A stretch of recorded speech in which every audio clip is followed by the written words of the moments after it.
Olá pessoal, essa é a Sandra. Este é o Moisés. E antes da gente começar ou continuar o nosso estudo sobre a igreja de Éfeso, eu queria pedir para vocês compartilharem esse vídeo, se inscrever no nosso canal, deixar seu like lá, que é muito importante para nós, tá bom? Então agora a gente vai estar conversando aqui sobre a carta de Jesus para a igreja de Éfeso. Na verdade, é a continuação do nosso último vídeo, que nós paramos aí nesse versículo em Apocalipse, né? Apocalipse 2, né? Isso.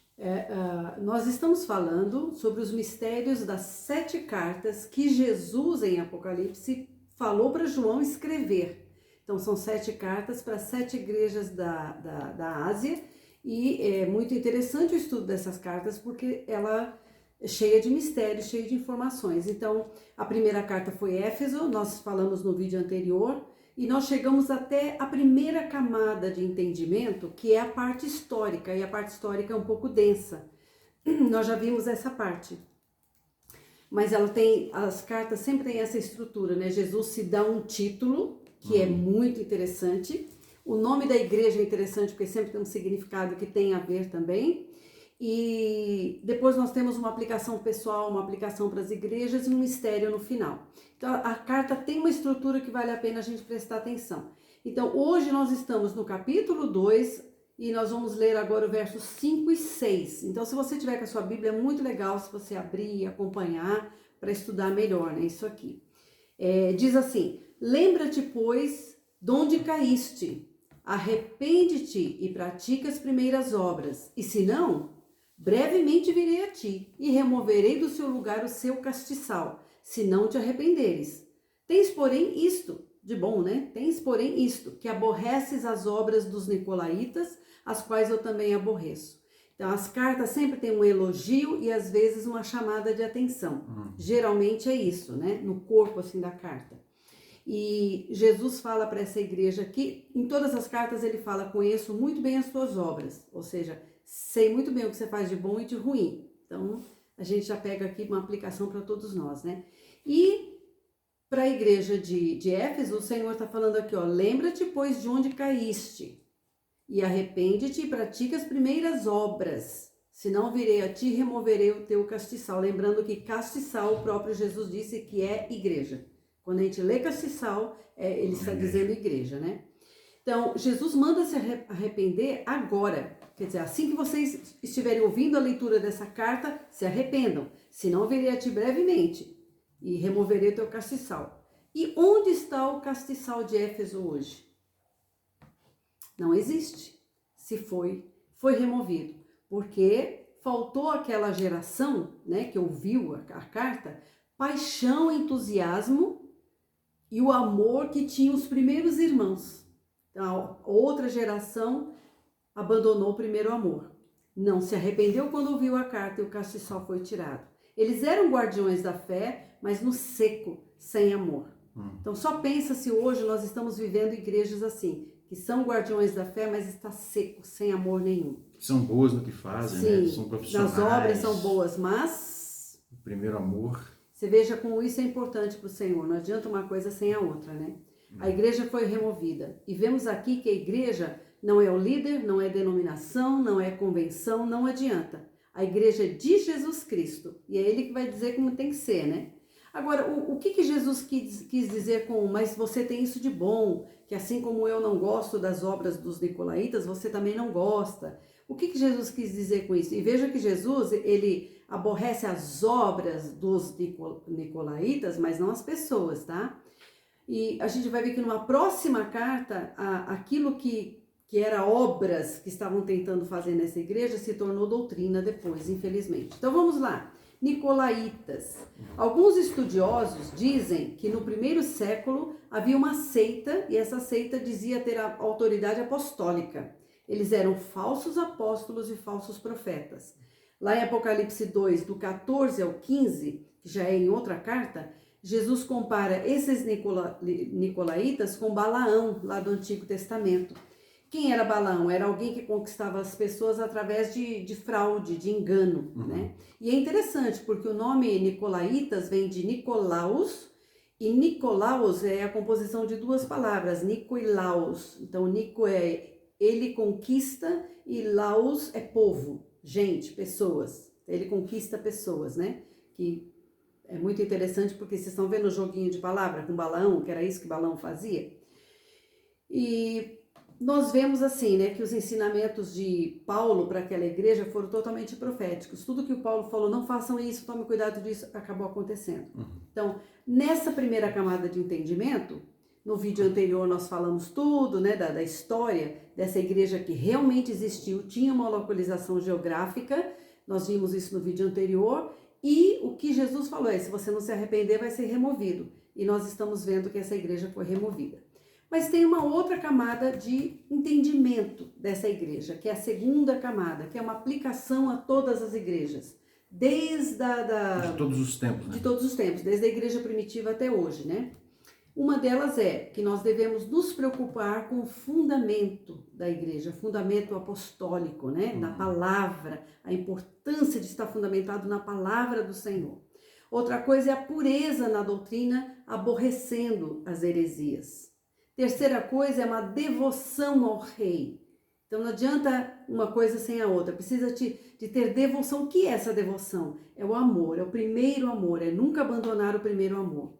E nós não podemos negociar as doutrinas para conquistar pessoas, públicos e membros. Infelizmente, é uma coisa que a gente vê muito comum hoje em dia, né? Então você deixa as doutrinas e o fundamento de lado, não fala nada porque vai desagradar pessoas e as pessoas vão embora da igreja.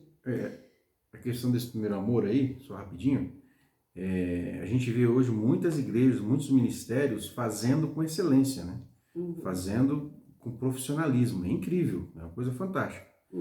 Eu pessoalmente não tenho nada contra isso. O ponto do primeiro amor é que tudo isso tem que partir desse relacionamento, de intimidade com o Senhor. Ser movido desse relacionamento em obediência ao Senhor, até para não fazer ou criar projetos do seu próprio coração e entrar em problemas que não deveríamos estar. Então, você fazer com excelência, com profissionalismo, legal. Agora, não abandonar o primeiro amor. E a palavra dá uma advertência para nós, né? Quando o Filho de Deus voltar, encontrará amor na terra. Esse amor é o amor de relacionamento, Jesus, é o amor ágape, o amor de Deus. Com então, Deus que faz você ter com o próximo, né? Isso, exatamente. E muitas igrejas fazem o contrário, elas tanto amor, que abandonam as doutrinas, ignoram as coisas erradas, todo mundo vai para o céu, ninguém é pecador, todo mundo é bonzinho, venham, super graça, né? Isso, entendeu? Que é outra coisa errada. Então tem o fundamento, as doutrinas, o zelo pelas doutrinas e o fundamento e o primeiro amor juntos, né? Isso que te dá, qual fundamento? Conhecer a palavra de Deus. Quando você conhece a palavra de Deus com profundidade, tem relacionamento com a palavra de Deus, dificilmente você vai ser levado por doutrinas que, na verdade, são contra a palavra de Deus. Agora vamos ver uma terceira camada. Uma terceira camada seria uma aplicação pessoal. O que nós podemos aplicar dessa igreja de Éfeso para nós mesmos? Olha, vamos dar um exemplo aqui de Davi, o rei Davi e o filho dele, o Salomão. Davi, o assunto Davi, o nome Davi, permeia toda a Bíblia.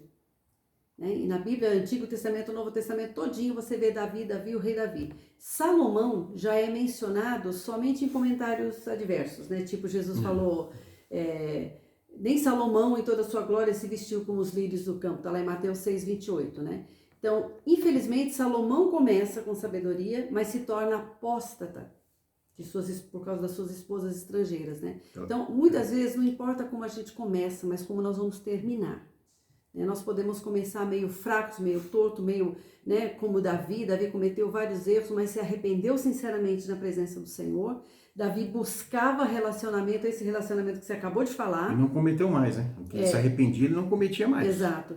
Então esse relacionamento que Moisés estava falando agorinha, é o que Davi buscava. Ele falava assim, que eu possa morar na casa do Senhor para sempre, né? Salmo 23:6.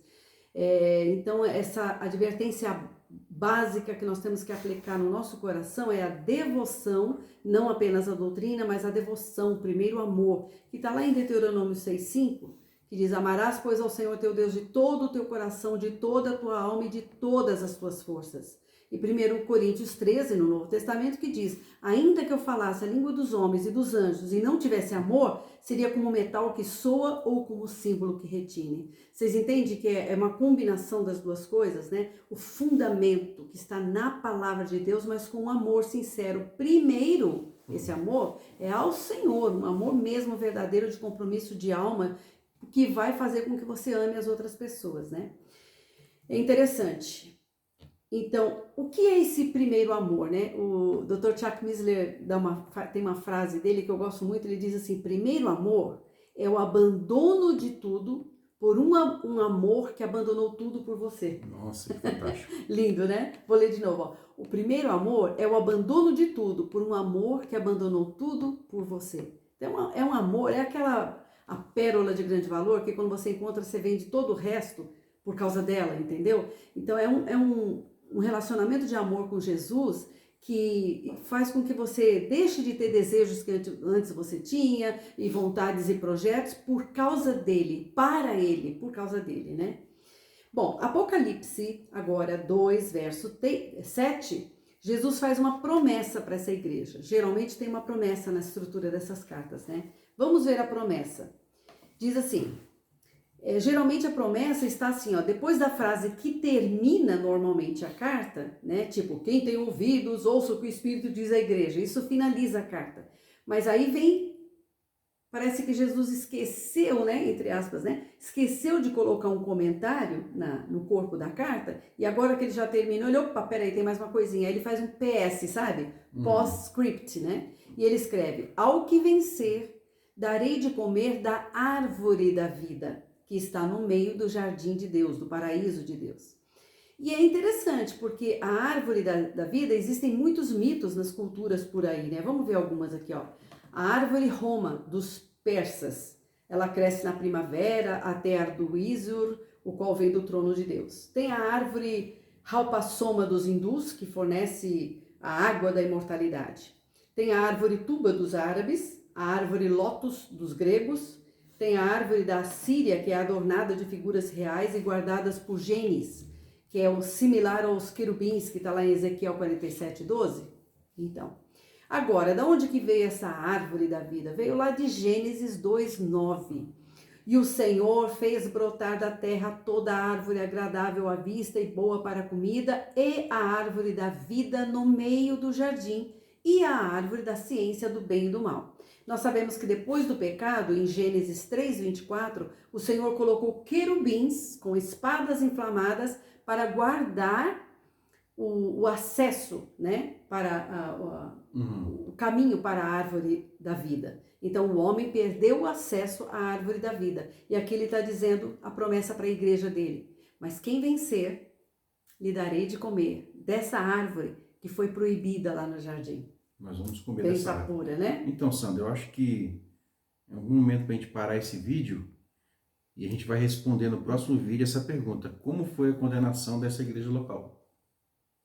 Pode ser? Pode ser, porque nós ainda temos a aplicação profética dela, né? Isso, porque senão fica muito longo, certo, pessoal? Então a gente vai parar por aqui e compartilhe esse vídeo, deixe seu like lá, tá bom? Se inscreva no nosso canal, Deus abençoe.